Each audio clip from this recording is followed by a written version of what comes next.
کسی ملک کے سرحدی گاؤں میں ایک آدمی رہتا تھا۔ اس کے 3 بیٹے تھے۔ سب سے چھوٹے بیٹے کا نام ارسلان تھا۔ ارسلان ایک نیک اور شریف نوجوان تھا۔ والد کی وفات کے بعد اس کے بڑے بھائیوں نے گھر پر قبضہ کر لیا اور ارسلان کو گھر سے نکال دیا۔ ارسلان جنگل کنارے ایک درخت کے نیچے اداس بیٹھا تھا کہ ایک جنگلی بلی اس کے پاس آئی۔ کیا بات ہے لڑکے، تم کیوں پریشان ہو؟ بلی کو بولتے دیکھ کر ارسلان کو بہت حیرت ہوئی، لیکن اس نے اس ہمدرد بلی کو اپنی اداسی کے متعلق بتایا کہ کس طرح اس کے بھائیوں نے اسے گھر سے نکال دیا ہے۔ ارسلان کی کہانی سن کر بلی کو بہت دکھ ہوا۔ وہ بولی، آپ فکر مت کرو، میں جو بات بھی آپ سے کہوں آپ اس پر بھائیوں سے بھی زیادہ امیر ہو جائیں گے۔ مجھے کیا کرنا ہوگا؟ ارسلان نے بلی سے پوچھا۔ آپ کو کچھ کرنا نہیں ہے، اب جو کرنا ہے مجھے کرنا ہے۔ اب بلی نے جنگل میں سے ایک موٹا تازہ خرگوش پکڑا اور بادشاہ کے محل کی طرف چل دی۔ محل کے سامنے پہنچ کر بلی نے محل کے دربان سے کہا، میں نواب ارسلان کی طرف سے بادشاہ سلامت کے لیے تحفہ لے کر آئی ہوں، مجھے بادشاہ سے ملنے کی اجازت دی جائے۔ دربان بولنے والی بلی کو دیکھ کر بہت حیران ہوا اور پھر فوراً ہی بلی کو بادشاہ کے سامنے پیش کر دیا گیا۔ بادشاہ سلامت، یہ خرگوش آپ کے لیے میرے آقا نواب ارسلان کی طرف سے تحفہ ہے، برائے مہربانی یہ تحفہ قبول کیجیے۔ بلی کو یوں باتیں کرتے دیکھ کر بادشاہ بھی حیران ہوا۔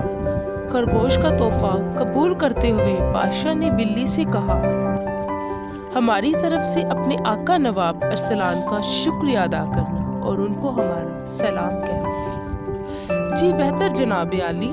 اب بلی واپس لوٹ آئی۔ چند دن مزید گزرے تو بلی ایک اور تحفہ لے کر محل میں جا پہنچی۔ اب کی بار اسے معلوم ہوا کہ بادشاہ اپنی بیٹی کے ہمراہ دریا کی سیر کے لیے روانہ ہونے والا ہے۔ یہ خبر سن کر بلی فوراً ارسلان کے پاس پہنچی اور بولی، ارسلان، آپ فوراً میرے ساتھ دریا پر چلیں۔ یاد رکھیے گا کہ آپ کو دریا میں نہانا ہوگا۔ اس کی کیا ضرورت ہے؟ ارسلان نے پوچھا۔ آپ کوئی سوال نہیں پوچھیں گے، بس جیسا میں کہتی ہوں ویسا ہی کرتے جائیے۔ اب وہ دونوں دریا پر پہنچے اور پھر ارسلان نہانے کے لیے پانی کے اندر چلا گیا۔ تھوڑی دیر بعد بادشاہ کی سواری ادھر سے گزری تو بلی نے شور مچا دیا،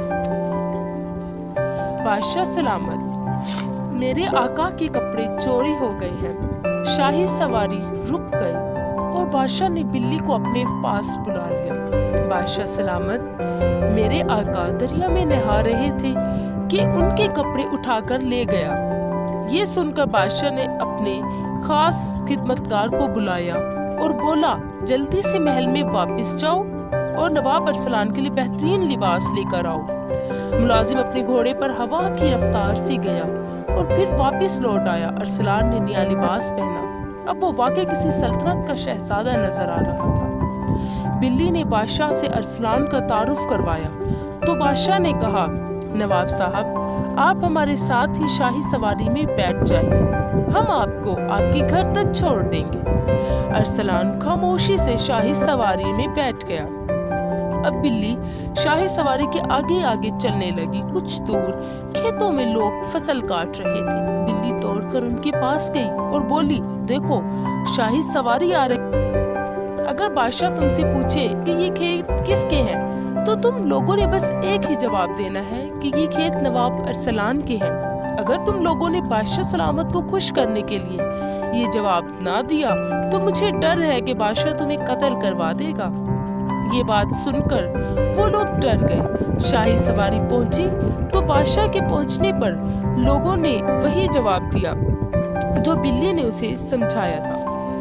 بلی اب بھی شاہی سواری کے آگے آگے سفر کر رہی تھی۔ چلتے چلتے بلی نے ایک بہت شاندار عمارت دیکھی۔ یہ عمارت ایک بہت خوفناک جن کی رہائش گاہ تھی۔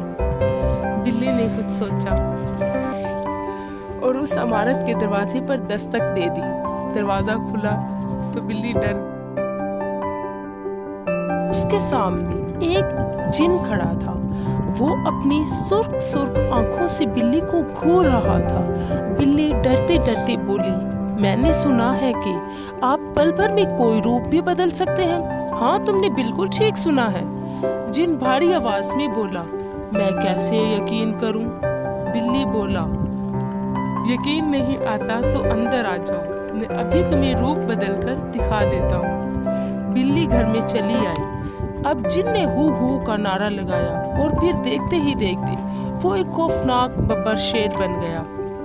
بلی تو ڈر کر کمرے میں موجود الماری کے اوپر جا بیٹھی اور پھر بولی، بے شک میں نے سچ سنا ہے، مگر کیا آپ کسی چھوٹے جانور کا روپ بدل سکتے ہیں، مثلاً چڑیا، چوہا وغیرہ؟ ہاں، ہم یہ بھی کر سکتے ہیں۔ پھر ایک زوردار چنگھاڑ مار کر اس جن نے خود کو چوہے میں تبدیل کر لیا۔ بلی اس لمحے کی منتظر تھی۔ اس نے الماری سے چھلانگ لگائی اور جھپٹ کر چوہے کو نگل لیا۔ شاہی بگی جب اس عمارت کی عظیم الشان دروازے کے سامنے پہنچی تو بلی نہایت ادب سے بولی، میں بادشاہ سلامت کو نواب ارسلان کی رہائش گاہ پر خوش آمدید کہتی ہوں۔ اتنی بڑی عمارت اور نواب ارسلان کا وقار دیکھ کر بادشاہ بہت خوش ہوا۔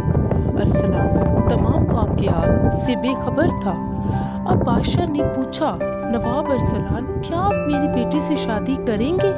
ارسلان کو بھلا کیا اعتراض ہو سکتا تھا؟ بلی کی وجہ سے اسے بیٹھے بٹھائے سب کچھ مل گیا تھا۔ جن کا گھر اور دولت بھی اب ارسلان کی ہی تھی۔ چلاک بلی نے ارسلان کی مدد کرنے کا جو وعدہ کیا تھا وہ نبھایا بھی۔